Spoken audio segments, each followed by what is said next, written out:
Hello दोस्तों, आप सभी को राधे राधे मित्रों। शिव महापुराण के श्री रुद्र संहिता द्वितीय श्री रुद्र संहिता जी के आज 20वें अध्याय पर हम वर्णन करेंगे। मित्रों, 20वें अध्याय में मुख्य रूप से शिव जी और कुबेर का सखा भाव का वर्णन मिलता है मित्रों, जिसके क्रम में यह कथा प्रसंग के माध्यम से हम आपके सामने व्याख्या प्रस्तुत कर रहे हैं मित्रों।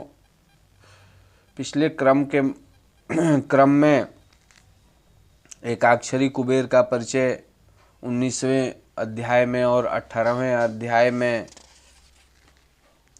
यमदूतों से शिव गणों की वार्ता पर व्याख्या हुई थी मित्रों। आज हम 20वें अध्याय में कुबेर और शिव का सखा भाव का वर्णन करेंगे। उसी क्रम में मित्रों ब्रह्मा जी बोले, हे नारद, अब आप वह व्याख्या सुनिए जिस प्रकार कुबेर कैलाश पर्वत पर तप करने आए और उनके तपोबल से शिव जी वहाँ पहुँचे।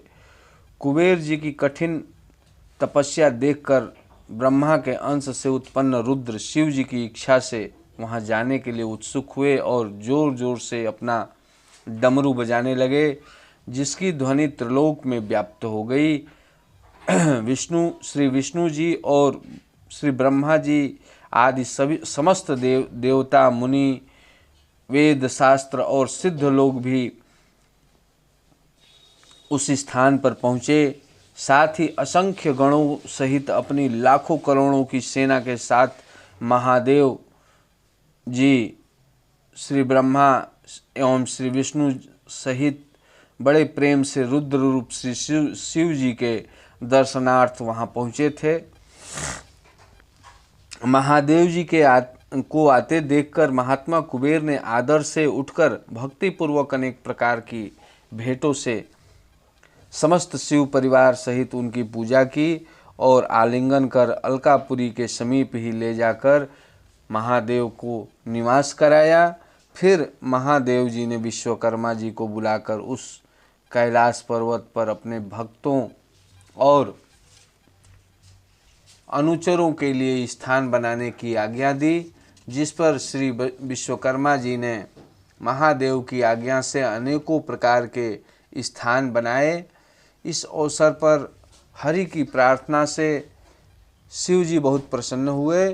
फिर कुबेर पर कृपा कर शिव जी कैलाश पर्वत पर गए और एक शुभ मुहूर्त देखकर उसमें प्रवेश किया। श्री विष्णु जी आदि देवता आनंदित हुए तथा मुनि और सिद्धगण भी आनंद से महादेव का अभिषेक करने लगे। अनेक प्रकार की सामग्रियों से महादेव की पूजा की। ऊपर से मांगलिक पुष्प वृष्टि अप्सराओं द्वारा किया गया। स्वर्ग की अप्सराओं द्वारा मांगलिक पुष्प वृष्टि करते हुए नृत्य किया गया।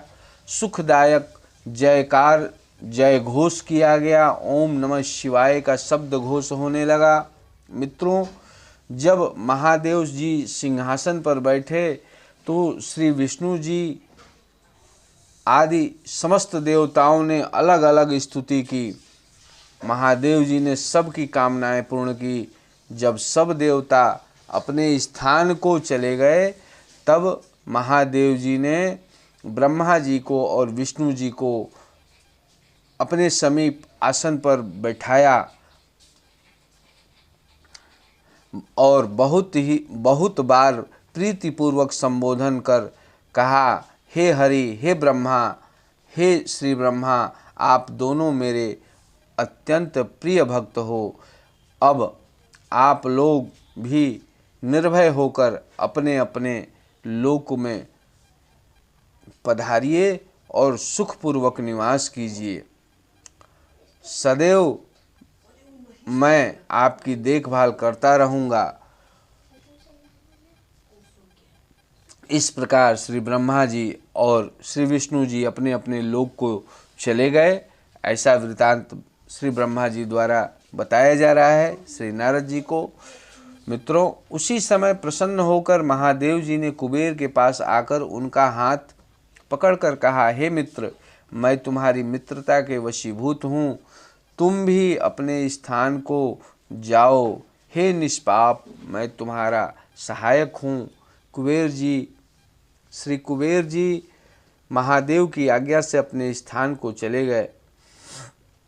महादेव जी कैलाश पर अपने गणों सहित ध्यान में तत्पर हो निवास करने लगे। वहाँ रहते हुए उन्होंने अनेकों विहार किया। कितने ही दिन तक पत्नी के बिना ही परमेश्वर शिव ने अपना समय बिताया। फिर दक्ष की पत्नी से उत्पन्न सती से विवाह किया।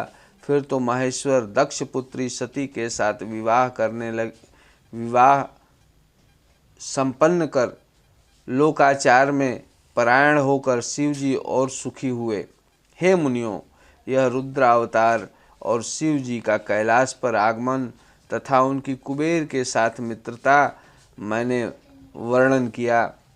मित्रों, इस प्रकार शिव महापुराण का द्वितीय श्री रुद्र संहिता आज समाप्त होता है। मित्रों, अगले वीडियो में शिव महापुराण के द्वितीय सती खंड पर हम व्याख्या और चर्चा करेंगे। मित्रों, तब तक आप सभी को बहुत बहुत नमस्कार, धन्यवाद, साधुवाद। वीडियो को अधिक से अधिक लाइक, शेयर, सब्सक्राइब अवश्य करें। मित्रों, आप सभी को राधे राधे।